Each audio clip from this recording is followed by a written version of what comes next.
mulai kajian. Mari kita buka sama-sama ini selawat kepada Rasulullah sallallahu alaihi wasallam.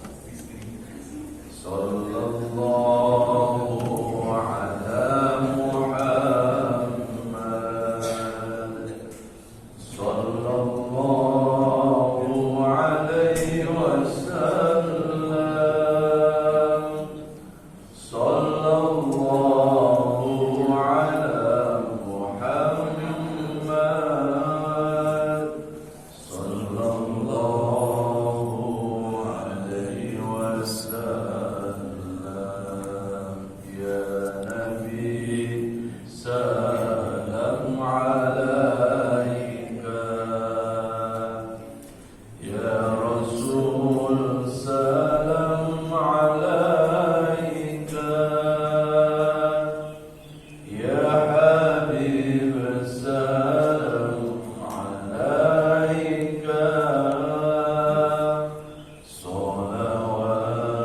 Salawatullah alaika. Ya Habibi, ya Muhammad,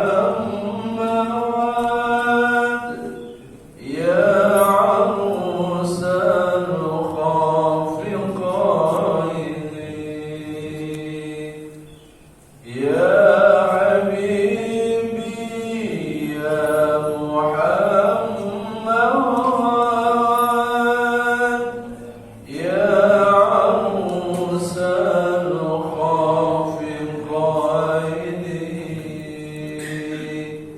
Ya muayyad, ya mumajjad,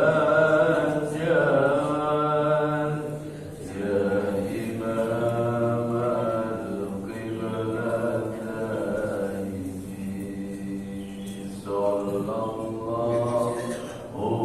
ala Muhammad.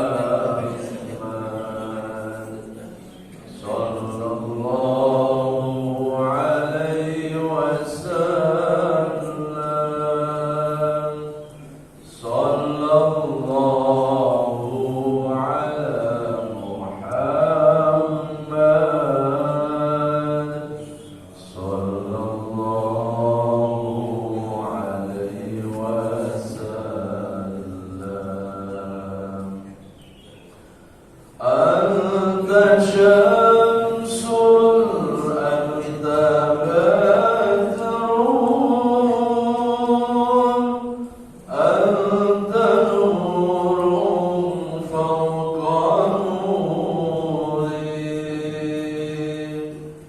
Anta syamsul, anta badrun, anta nurun fawqa nuri. Anta iksirun wa ghali. Anta misbah was-suduri. Sallallahu ala Muhammad. Sallallahu alaihi wasallam. Sallallahu ala Muhammad. Sallallahu alaihi wasallam.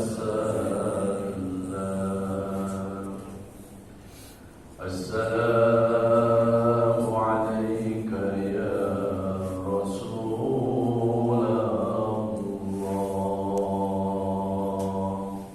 Salam rindu untukmu ya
sandingkan kami, sandingkan seluruh keluarga kami, sandingkan ayah ibu kami kelak di akhiratmu, bisa bersanding dengan Rasulullah di dalam surgamu, bisa bersanding dengan orang-orang yang kau kasih. Rabbana taqabbal mahabbatana ila rasulika karim. Al-Fatihah. A'udzu billahi minasy syaithanir rajim. Bismillahirrahmanirrahim. Alhamdulillahi rabbil alamin. Ar-Rahmanir Rahim. Maliki yaumiddin. Iyyaka na'budu wa iyyaka nasta'in. Ihdinas siratal mustaqim. Siratal ladzina an'amta 'alaihim ghairil maghdubi 'alaihim waladdallin.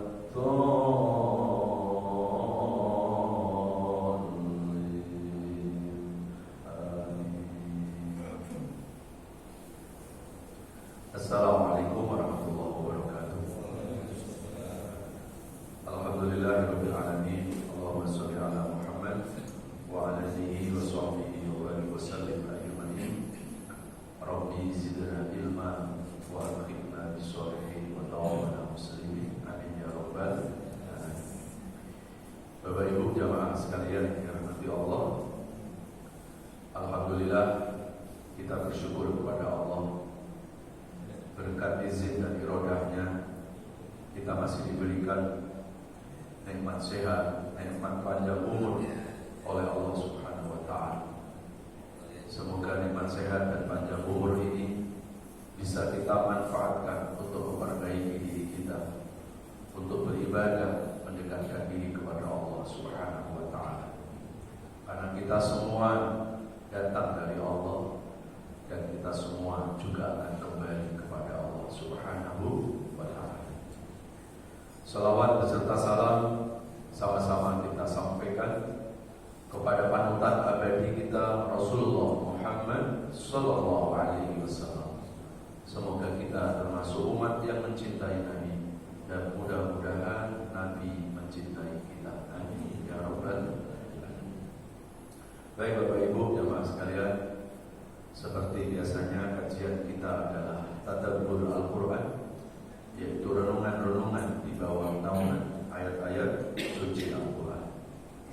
Kali ini kita akan mengangkat tema manisnya iman, pahitnya dosa. Untuk mengawali kajian ini kita akan membuka Al-Quran, yaitu surat Asy-Syams, surat 91 ayat 8 sampai ayat yang ke-10. Surat 91 ayat 8 sampai 10.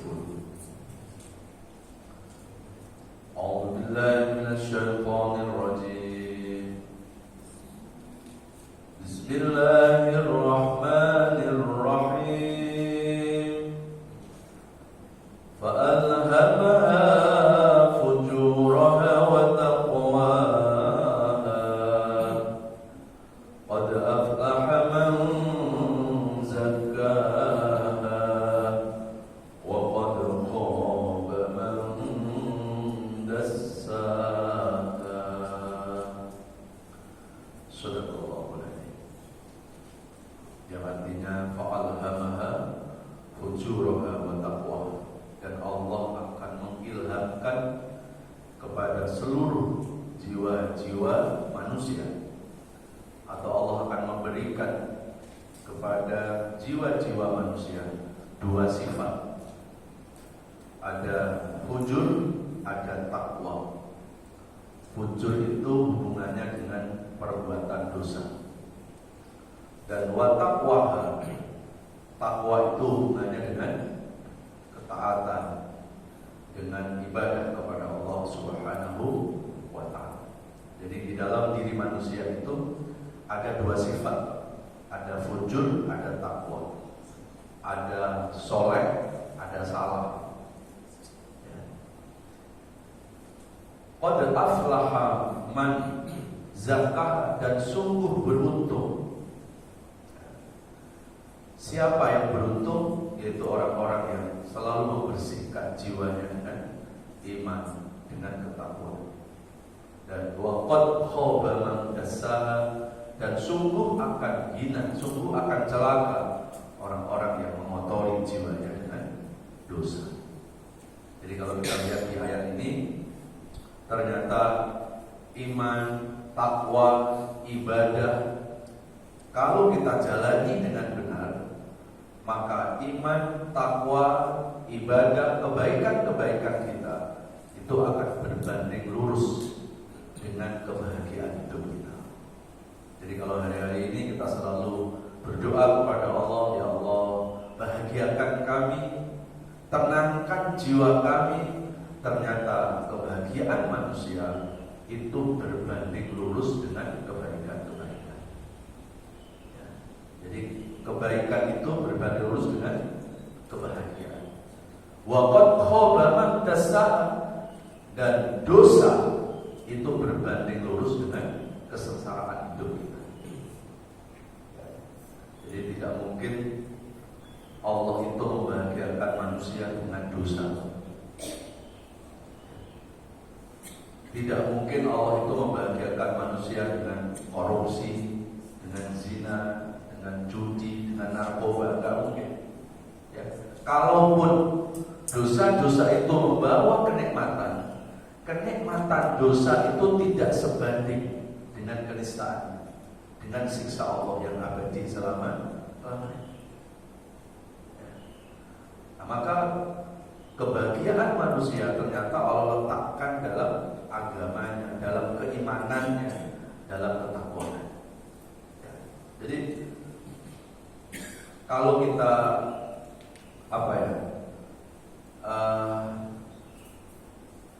menjelaskan sifat dari Rahman Rahimnya Allah, bahwa Allah itu Maha Penyayang, Maha Pengasih. Allah itu sudah meletakkan kehidupan semua makhluknya. Allah itu sudah meletakkan kebahagiaan kehidupan seluruh makhluk. Kebahagiaannya ikan itu Allah letakkan di air. Itu sudah sunatullah, Pak. Ya. Kalau ada ikan kok nggak kerasan di air, pasti sudah mau mati. Ya. Kebahagiaannya burung Allah letakkan di udara. Ya. Maka ketika ada burung ditangkap lalu ditaruh di sangkar umpamanya, sangkarnya harganya jutaan. Kalau burung boleh bicara, Pak, pasti kebahagiaan burung ada di situ. Karena Allah letakkan kebahagiaan burung yang di udara bebas. Itu ketetapan Allah. Gak bisa kemudian burung bergeser, burung kepengen di air, lalu ikan kepengen di udara. Gak bisa. Itu ketetapan Allah. Ya. Kebahagiaannya kucing Allah letakkan di darat, apalagi di dapur. Ya. Bahagia kucing itu. Ya. Nah, lalu pertanyaan yang sederhana, di mana Allah meletakkan kebahagiaannya manusia? Nah, kalau kebahagiaan burung Allah sudah buat, kebahagiaan ikan sudah Allah buat, kebahagiaan kucing sudah Allah buat, masa Allah tidak membuat kebahagiaan hidup manusia? Maka ternyata kebahagiaan hidup manusia itu Allah letakkan dalam agamanya, Allah letakkan dalam imannya, dalam ketakwaannya. Semakin manusia itu kuat imannya, baik agamanya, maka iman atau agama itu akan menjadi way out, jalan keluar dalam menyelesaikan persoalan-persoalan hidup kita. Jadi agama, iman itu seperti air untuk si ikan. Masih tenang tuh ikan kalau di air. Begitulah orang kalau dari agama. Agama itu seperti udara buat si burung.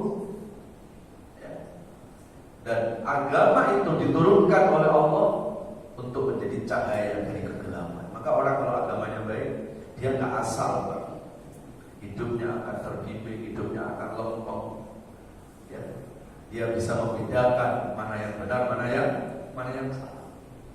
Ya, maka kalau Bapak Ibu buka dalam beberapa sejarah para Nabi dan Rasul, semua Nabi dan Rasul yang jumlahnya ada 124.000. Kalau yang Rasul 313, yang wajib diimani 25, dari Nabi Adam sampai Nabi kita Muhammad SAW. Semua Nabi dan Rasul yang jumlahnya ada 124.000 itu, Pak, tugasnya itu sama. Tugasnya itu diperintahkan oleh Allah agar para Nabi dan Rasul itu menyampaikan pentingnya iman, pentingnya takwa, pentingnya agama. Semua Nabi dan Rasul. Nabi Sulaiman kita kenal dengan seorang Nabi yang kaya raya. Selain Nabi, beliau juga seorang raja. Coba buka sejarah. Adakah riwayat yang menjelaskan bahwa Nabi Sulaiman diperintahkan Allah untuk mengajarkan ilmu ketatanegaraan kepada umatnya? Tidak ada. Tugas Nabi Sulaiman ya menyampaikan iman, menyampaikan. Nabi Daud seorang nabi yang dia punya mukjizat, Pak, bisa melelehkan besi kalau besi itu dipegang oleh tangannya. Besi aja meleleh kalau sudah dipegang oleh tangan Nabi Daud. Itu mukjizat Nabi Daud. Maka beliau ketika berperang, beliau bisa membuat pakaian dari besi. Ya. Nah, kemudian apakah Nabi Daud diperintahkan oleh Allah untuk mengajarkan ilmu pandai besi kepada umatnya? Dan Nabi Daud juga punya mukjizat suaranya yang sangat merdu. Bahkan dalam satu riwayat, ketika Nabi Daud itu membacakan kitab Zabur itu kitab yang diturunkan oleh Allah kepada Nabi Daud, itu serentak burung-burung, Pak, itu langsung datang menari-nari, begitu gembiranya ketika mendengarkan lantunan kitab Zabur yang dibaca oleh Nabi Daud. Suaranya sangat indah.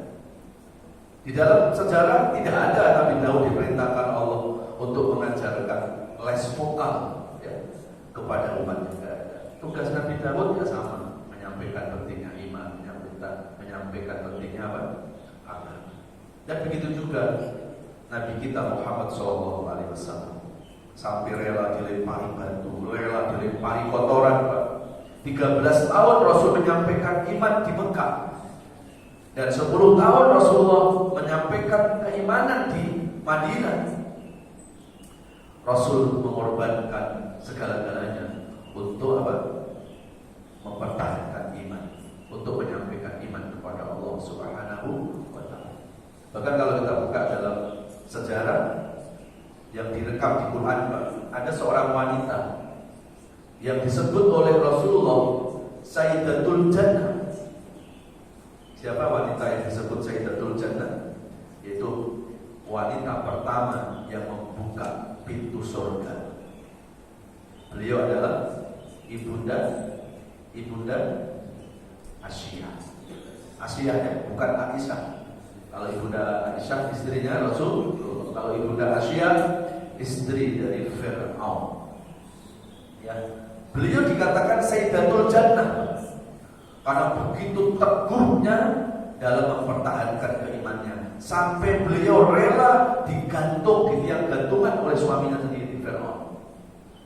Dan di akhir hayatnya di tiang gantungan itu beliau mengucapkan kalimat la ilaha illallah. Ya. Coba kita buka ya. Di surat At-Tahrim, surat 66 ayat yang ke-10. Ayat yang ke-11. Surat At-Tahrim, surat 66 ayat 11. A'udzubillahi minasyaitonir rajim. Bismillahirrahmanirrahim.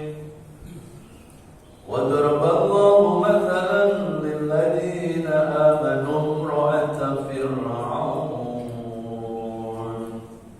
idh qalat rabbi ibni li indaka baytan fil jannah wa najjini min fir'auna wa 'amalihi wa najjini minal qawmi adh-dhalimin.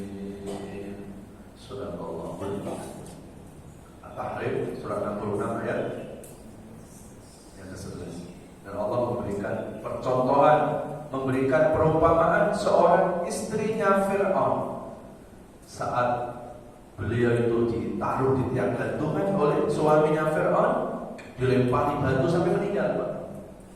Beliau berdoa kepada Allah, ya Allah, berikanlah rumah, berikanlah istana kepadaku di dalam surga. Aku tinggalkan istananya Fir'aun, aku tidak mengikuti bujuk dan rayunya Fir'aun. Gantikan istananya Fir'aun dengan istana yang kau bangunkan buat aku di dalam surga. Selamatkan aku dari perbuatan kejinya Fir'aun, dan selamatkan aku dari perbuatan orang-orang yang zalim. Dan akhirnya Ibunda Asyiyah meninggal dalam keadaan syahidah, dalam keadaan syahidah, karena mempertahankan iman. Dan Ibunda Asyiyah ini dalam satu riwayat, ketika Rasulullah itu di Isra dan Mi'rajkan, ketika Rasulullah berada di langit itu, Rasulullah mencium bau harum yang sangat luar biasa, sehingga Rasulullah bertanya sama malaikat Jibril yang mendampingi, ya Jibril, man haula, ini apa? Aku kok mencium bau yang sangat wangi, aku tidak pernah mencium bau sewangi ini. Ini bau harum dari mana? Ini bau wangi dari mana? Maka kata malaikat Jibril, ya Rasulullah, persis lurus di bawah di bumi sana itu ada kuburannya Ibunda Asyiyah. Jadi kuburan yang di bumi, Pak, bau harumnya sudah tercium di langit. Inilah seorang wanita yang disebut Rasulullah Sayyidatul Jannah. Di bau harumnya surga itu sudah tercium ya ke langitnya, karena kegigihannya dalam mempertahankan keimanannya kepada Allah. Ya. Tidak hanya Ibunda Asyiyah, kita kenal ada sahabat Bilal yang sampai rela diseret-seret di tengah padang pasir oleh tuannya Umayyah, itu pun karena mempertahankan iman. Nabi Ibrahim sampai rela dibakar hidup-hidup oleh Raja Namrud, juga sama karena mempertahankan iman. Jadi kalau kita buka sejarah, banyak orang-orang dahulu rela mengorbankan harta, bahkan nyawa demi iman, Pak. Tapi hari ini justru sebaliknya, banyak orang yang mengorbankan iman karena harta, karena jabatan dan seterusnya. Alhamdulillah, subhanallah.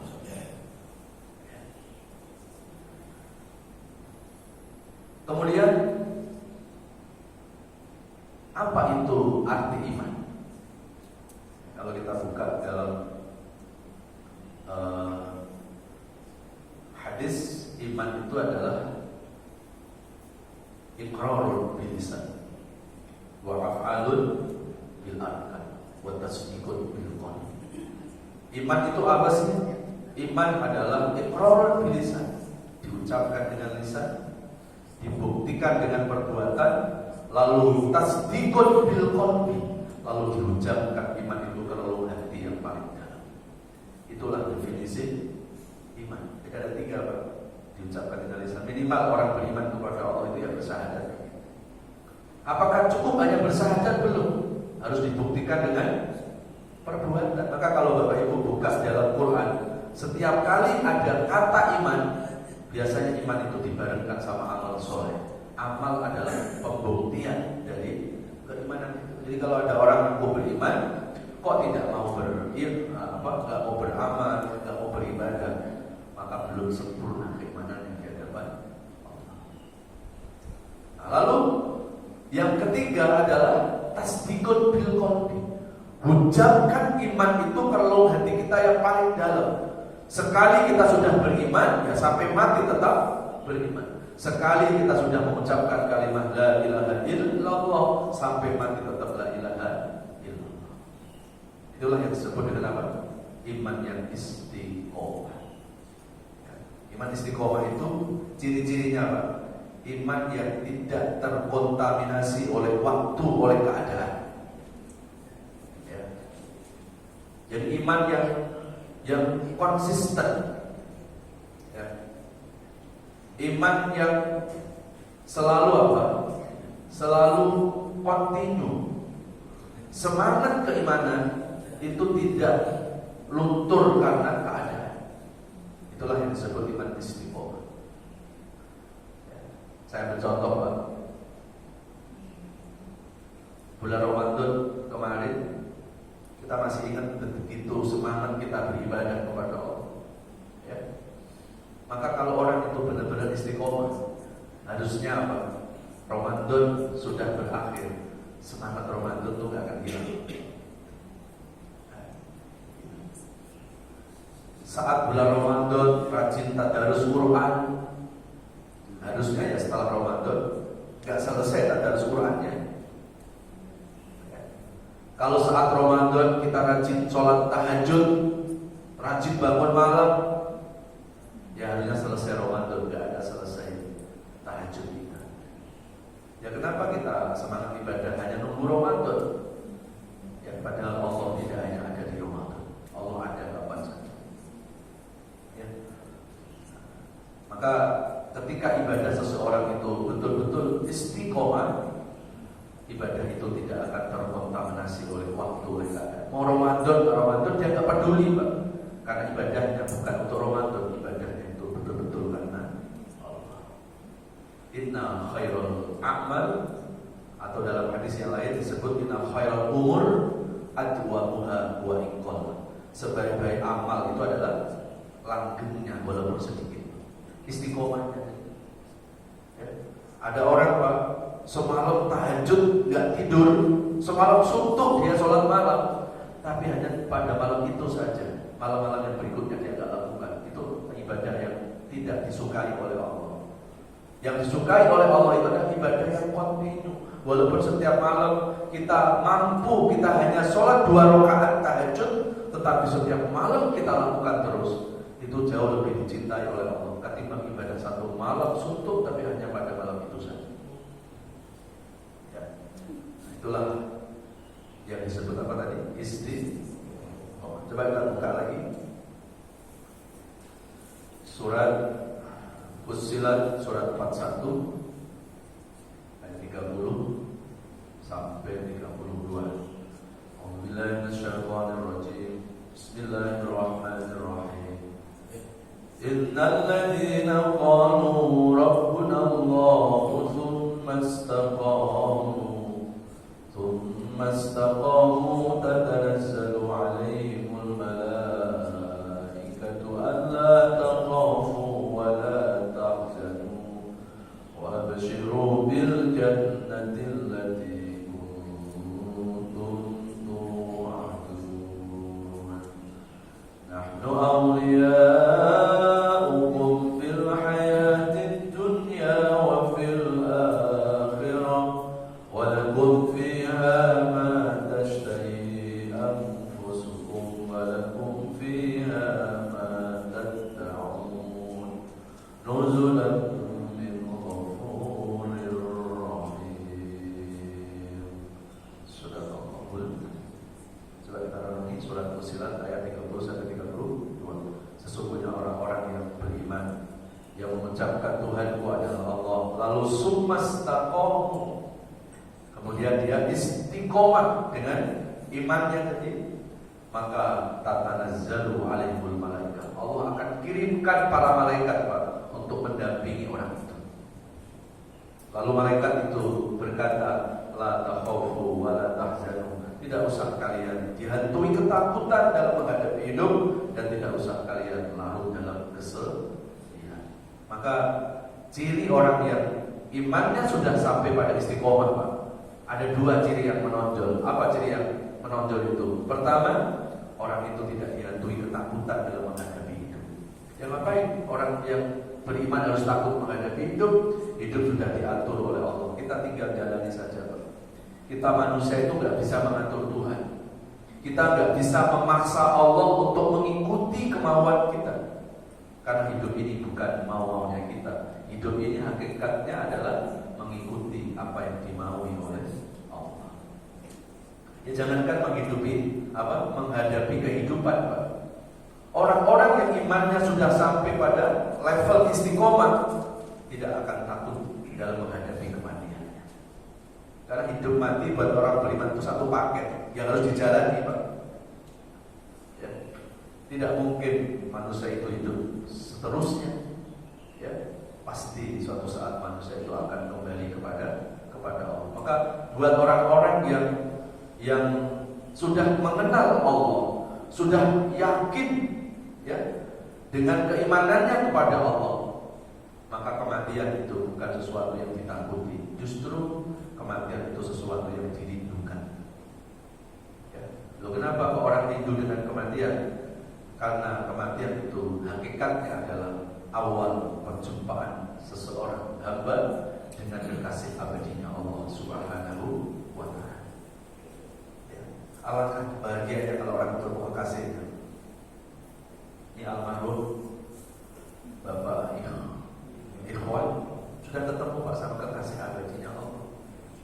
Jadi kadang sebagian orang mengatakan kasihan ya almarhum. Kata siapa kasihan? Itu kalau kasihan, kalau almarhum sekarang hadir di sini akan mengatakan kepada orang bahwa kasihan ya almarhum, kasihan ya. Almarhum akan mengatakan justru kalian yang perlu dikasihani, bukan saya. Kata almarhum, aku sudah selesai kontrak hidupku sama Allah. Aku sudah ketemu dengan kekasih abadiku Allah. Aku sudah dibebaskan dari hiruk pikuknya kehidupan dunia. Aku sudah mendapatkan kebahagiaan di alam sana. Ya. Wa man kana yarju liqa Allah fa inna ajalallahu la'at wa huwas samiul alim. Ya, coba dibuka surat Al-Ankabut surat 29 ayat yang kelima. Surat Al-Ankabut surat 29 ayat kelima. Wa man kana yarju liqa Allah, barang siapa yang berharap untuk liqa. Apa itu liqa? Pertemuan, perjumpaan seorang hamba dengan kekasih abadinya Allah. Fa inna ajalallahi la'at, maka waktu yang dijanjikan pasti datang. Apa waktu yang pasti datang itu, Pak? Kematian. Kematian itu nggak ada kata mungkin, Pak. Pasti. Kalau selain kematian itu masih ada bahasa mungkin. Mendung, mungkin hujan, mungkin tidak. Tapi kalau bicara kematian itu sesuatu yang pasti. Dan ternyata kematian itu adalah awal pertemuan seorang hamba dengan kekasih abadinya Allah Subhanahu wa ta'ala. Ya, ketemu kekasih pasti rindu kan? Ada seorang ibu, seorang istri lama ditinggal suaminya pergi dinas, Pak. Ya. Tiba-tiba suaminya telepon, "Ma, hari ini aku pulang." Kalau seorang istri itu benar-benar cinta kepada suaminya, saat mau bertemu sama suaminya pasti rindu. Ya. Kalau ada istri lama ditinggal suami, tiba-tiba suami mau pulang, kok istrinya malah takut, jangan-jangan selingkuh. Ya. Kalau istri itu betul-betul mencintai suaminya, waktu yang ditunggu ya saat istri itu bertemu kekasihnya, waktu bertemu dengan suami. Nah, hari ini kita mengaku Allah kekasih kita, masa ketemu Allah takut ya? Ya. Hari-hari ini selalu kita minta masuk surga. Ya. Kapan masuk surga kalau kita nggak mati dulu? Ya. Ada orang ditanya, mau masuk surga Pak? Mau Pak Ustaz. Mau masuk surga Bu? Mau mati? Enggak Pak Ustaz. Terus kapan masuk surga? Saya mencoba untuk mempelajari Pak bahasa kematian di dalam ayat-ayat Quran. Itu ada 5. Jadi Allah itu membuat bahasa kematian itu dengan 5 redaksi bahasa yang berbeda. Dan semuanya bahasa kematian itu dibuat dengan bahasa yang indah oleh Allah. Tidak ada yang menakutkan. Kita yang takut. Ya. Coba kita lihat ya.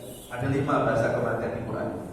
Pertama, Allah membuat bahasa kematian itu dengan kata rojiun.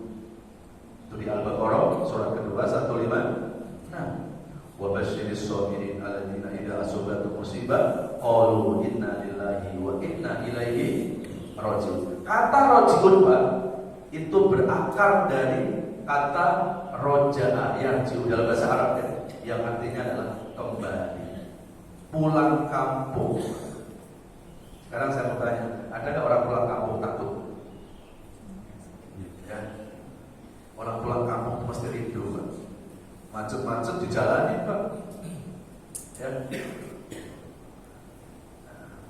Saya masih ingat waktu malam terakhir saya memberikan muhasabah, kan malam 29 Ramadan, Pak. Saya sholat subuh di sini, saya habis qiyamul lail, saya sudah dijemput keluarga untuk pulang kampung, Pak. Berangkat setengah 4. Itu jam setengah 10 masih di atas jalan MBS. Ya, enggak gerak, tapi ya asik saja. Kenapa? Yang saya lihat kampung saya. Ya, yang saya rindukan adalah kampung saya. Ya, bayangkan, saya nggak bisa bayangin jam-jam segitu kan orang buang hajat, orang mau wah itu udah gak karuan. Setengah 4, jam setengah 10 masih di atas jembatan itu MBS. Tapi ya nikmat saja. Kenapa? Karena saya mau pulang kampung. Ternyata kematian itu di Quran itu Allah buat dengan bahasa itu, Pak. Rojiun, kembali ke Allah, pulang ke kampung. Kemana kampung kita? Akhirat. Kampung kita bukan dunia ini, Pak. Tujuan hidup kita bukan untuk dunia ini, tapi tujuan hidup kita adalah untuk Allah yang maha hidup. Hidup kita bukan untuk mati. Kematian akan menyongsong kehidupan akhirat yang abadi. Itu pertama ya. Lalu yang kedua, di Quran bahasa kematian itu Allah buat dengan indah lagi, Pak. Dengan kata apa?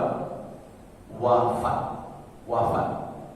Wafat itu kalau diambil dari akar bahasa Arab dari kata apa? Wafa, yuwafi. Innama yuwaffas sabiruna ajrahum bighairi hisab. Wa innama tuwaffawna ujurahum yaumal qiyamah. Faman zuhziha 'anil nari wa udkhilal jannah faqad faz. Wa mal hayatud dunya illa mata'ul ghurur. Itu ada di surat Az-Zumar akhir dari ayat 10. Innama yuwaffas sabiruna ajrahum hisab. Az-Zumar surat ke-39 akhir dari ayat 10, bukan dari awal ya. Innama yuwaffas sabiruna ajrahum hisab. Atau ada di surat Ali Imran. Surat Al-Imran, surat ketiga, ayat 185. Wa innama tuwaffawna ujurakum yawmal qiyamah. Jadi kata wafat itu dari kata wafa yuwaffi. Apa artinya wafat itu, Pak? Kalau dalam bahasa kita, wafat itu adalah awal seseorang akan menerima upah, menerima ganjaran, menerima gaji kalau orang bekerja, Pak. Sekarang saya mau tanya, saat orang bekerja, yang ditunggu kapan, Pak? Ibu langsung gajian, nggak pernah lupa sama Ibu. Ya. Yang ditunggu sama orang bekerja gajian, dan ternyata kematian itu ya bahasanya itu, Pak. Awal seseorang itu menerima pahala dari apa yang dilakukan dalam kehidupan. Ini almarhum Pak Ikhwan sudah langsung dapat, Pak, pahala yang dilakukan selama ini. Ya. Apalagi ya kalau masjid ini terus diistiqomahkan mengaji, ya, ide-ide yang baik dari Pak Ikhwan kalau itu dilakukan, Pak, ini pun akan membawa kebaikan buat Allah. Ya, insya Allah saya yakin almarhum orang baik. Ya, saya yakin beliau orang baik. Saya teringat pertemuan saya terakhir itu ya malam 29 itu, Pak. Ya, kan saya kultum tarawih di masjid sini. Terus jam 1:30 saya juga mau muhasabah qiyamul lail di sini. Saya nggak pulang. Ya, saya nggak pulang. Pak Haji Amilin sudah berikan kunci ke saya. Ini Pak Ustadz, kunci rumah. Kalau Pak Ustadz mau masuk kamar silakan. Kalau mau di masjid terserah Pak Ustadz. Udah. Ya. Pak Jali ini ya. Kemudian saya belum masuk ke rumah beliau karena saya masih ada tilawah Quran, Pak, yang saya takkimkan malam akhir Ramadan itu selesai 30 juz. Jadi saya masih baca Quran. Ya. Lalu beliau datang tuh Pak Ikhwan itu datang lagi jam 11.15. Beliau datang dengan bawain wedang jahe apa wedang uwuh gitu, saya juga nggak tahu. Ya. Di sini ngobrol sama saya, Pak. Beliau bilang, saya kok nggak enak Pak Ustaz. Pak Ustaz sendirian. Oh, enggak Pak, ini saya udah dikasih kunci sama Pak Haji Alimin. Kalau saya nanti mau tidur ya saya tinggal buka, saya bilang gitu. Saya nggak enak Pak Ustaz. Kan yang undang Pak Ustaz ke sini kan kami. Itu yang saya melihat, seperti itulah tawadhu'nya, kepekaannya. Ya. Dan kata Rasulullah, tidak sempurna iman seseorang kalau dia belum punya kepekaan. Dan beliau apa seperti itu. Itu kalau saya nggak suruh pulang beliau, Pak, mungkin mau nemenin saya, Pak. Saya bilang, Pak, saya sudah dibawain kursi sama Pak Haji. Saya nggak enak nih kalau saya nggak masuk kamar. Nanti kita ketemu lagi pas dia mulai. Baru beliau pulang. Nah itulah yang saya teringat sekali kesan-kesan terakhir almarhum. Dan bukan cuma hanya kali itu, bukan kali itu, kan saya beberapa kali ada pengajian dari sini, saya nggak langsung pulang, Pak. Saya ada kajian langsung jam 8, saya tunggu kadang-kadang di sini. Beliau juga nemenin saya, Pak. Gitu. Jadi nemenin saya di ruangan sampai saya itu berangkat. Jadi saya sangat meyakini insya Allah akhir dari kehidupan almarhum adalah akhirnya husnul khotimah. Dan ini membuat diri saya ya. Kita kepingin ya saat-saat berada di masjid Allah mengambil nyawa ya. Di tempat yang baik, di waktu yang baik ya Allah, hari yang baik juga. Dan setelah Ramadan lagi, Pak.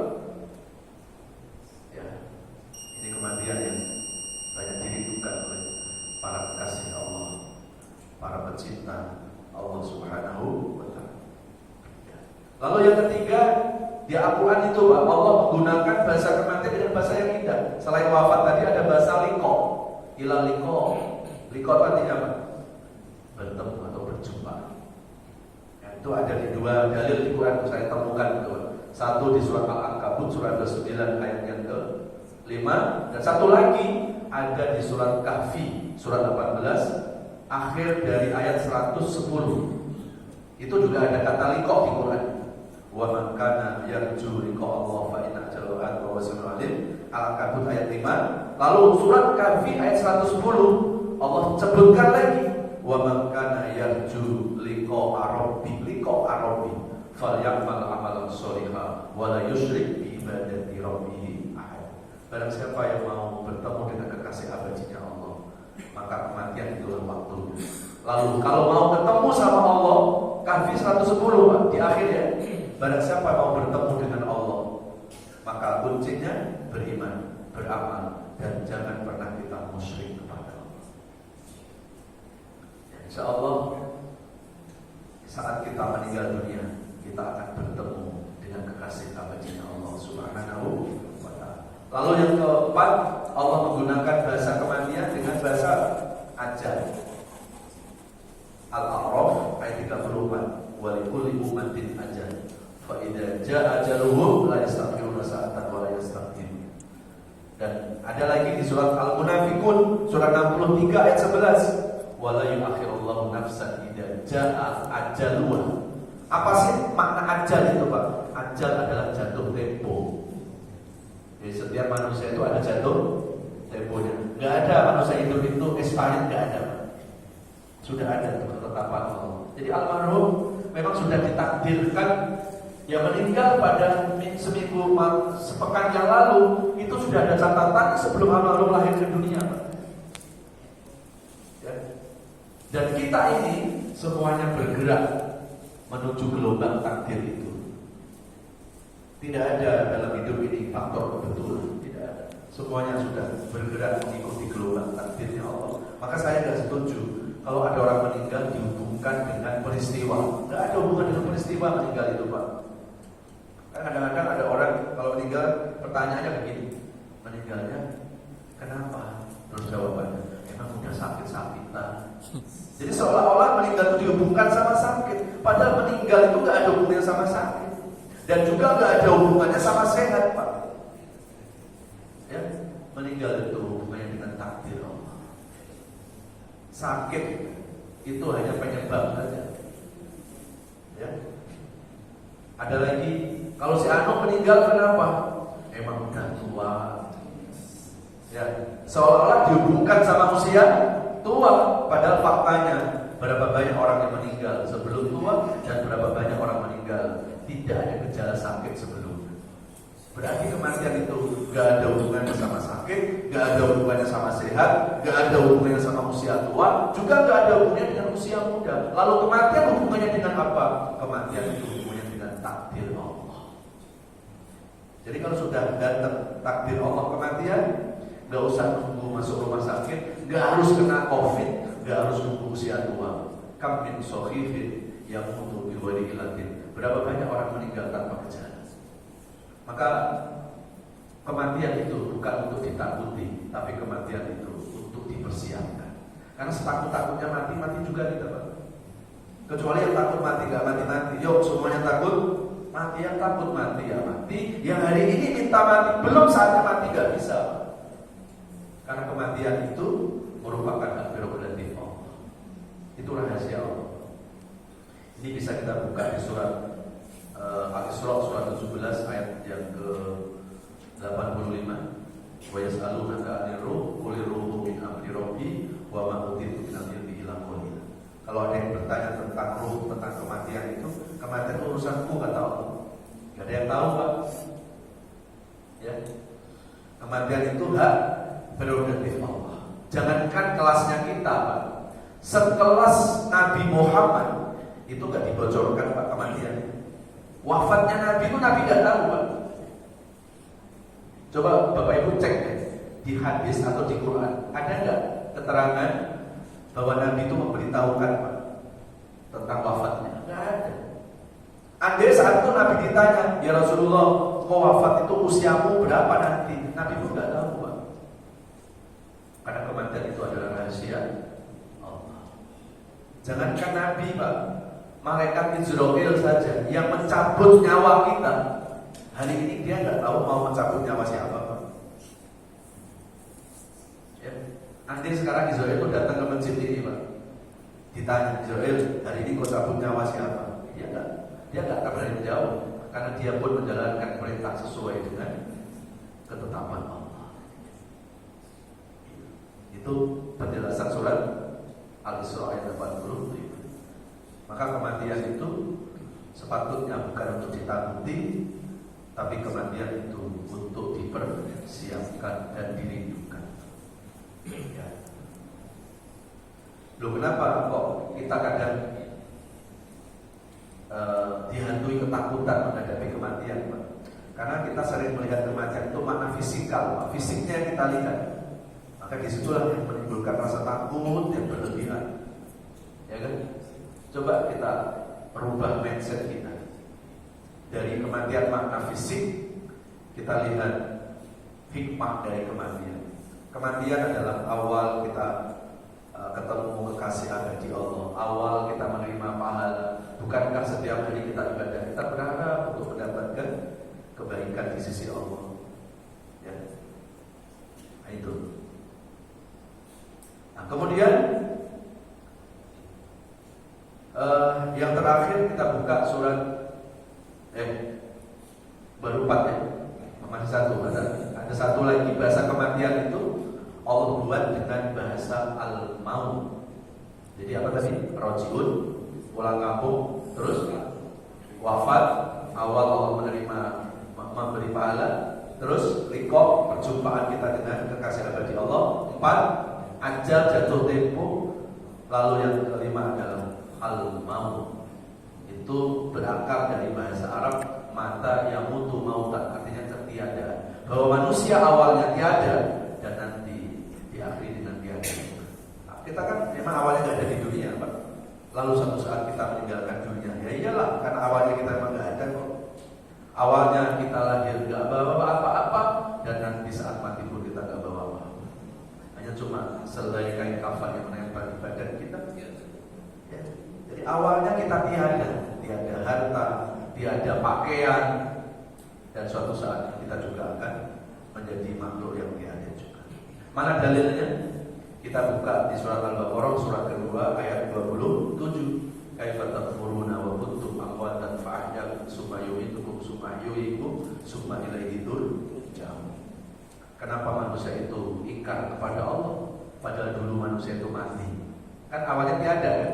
Lalu setelah itu aku hidupkan di dunia ini Pak. Setelah hidup aku matikan. Berarti mati dua kali Pak. Setelah mati aku hidupkan lagi di akhirat. Berarti mati satu kali, hidup manusia itu satu.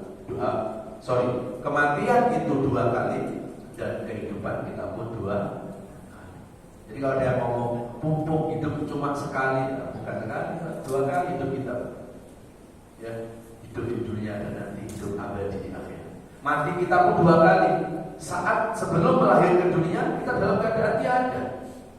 Awal itu Pak. Dan setelah sudah di dunia Allah matikan lagi. Nah itu mati yang kedua. Di almarhum Pak Ikhwan ini mengalami kematian yang kedua setelah awal ketiadaan. Inilah 5 bahasa kematian dalam Quran. Baik, semoga apa yang saya sampaikan ada manfaat. Amin ya Allah ya Rabbal. Cukup ya, kita berdoa kepada Allah khususnya untuk almarhum Bapak Haji Ikhwan Sholah. Semoga Allah berikan kebahagiaan di alam kubur sana, Allah terima amal ibadahnya, dan setiap kebaikan-kebaikan yang beliau tinggalkan semoga itu akan mengalirkan terus pahalanya untuk beliau. Lalu keluarga yang tinggalkan semoga diberikan keikhlasan dan kesabaran oleh Allah Subhanahu wa taala. Al-Fatihah.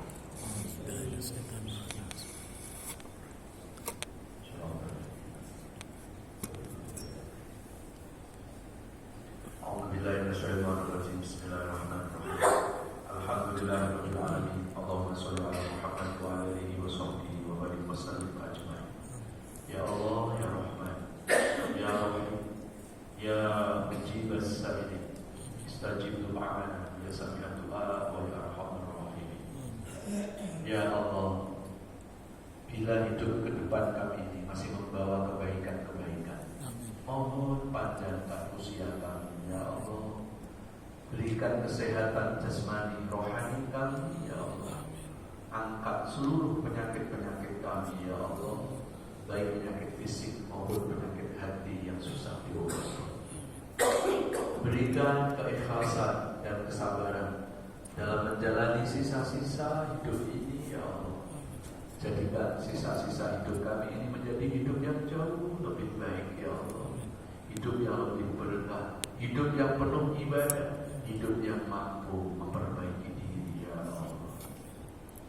Dari mulai hari ini sampai Kau mencabut nyawa kami, tetapkan iman dan Islam kami ya Allah, sehingga hanya nama-Mu yang kami sebut ketika kami mengembuskan nafas terakhir kali ya Allah. Sebelum ajal menjemput kami, izinkan kepada kami untuk bertaubat kepada-Mu ya Allah. Ajarkan kepada kami makna taubat ya Allah, agar kami mampu menyadari dosa-dosa kami selama ini ya Allah. Kami bukan orang yang suci dari dosa ya Allah. Kami bukan orang yang suci dari kesalahan ya Allah. Kami menyadari banyak dosa-dosa dari masa lalu hingga saat ini ya Allah. Ampuni dosa-dosa kami. Jangan Kau balas dosa-dosa kami dengan kemurkaan-Mu ya Allah. Jangan Kau balas dosa-dosa kami dengan musibah-musibah yang selalu menghampiri hidup kami ya Allah. Ya Allah, jadikan pertemuan kami pada hari ini pertemuan yang mendatangkan rahmat-Mu ya Allah, dan jadikan perpisahan kami perpisahan yang mendatangkan perlindungan-Mu ya Allah. Wassallallahu ala nabiyyina Muhammadin wa ala alihi wasallam walhamdulillahi rabbil alamin. Demikianlah Bapak Ibu yang disampaikan. Kalau ada kekurangan yang mohon untuk maaf sebesar-besarnya. Kita tutup dengan doa kepada majelis. Subhanallah wa bihamdika. Wassalamualaikum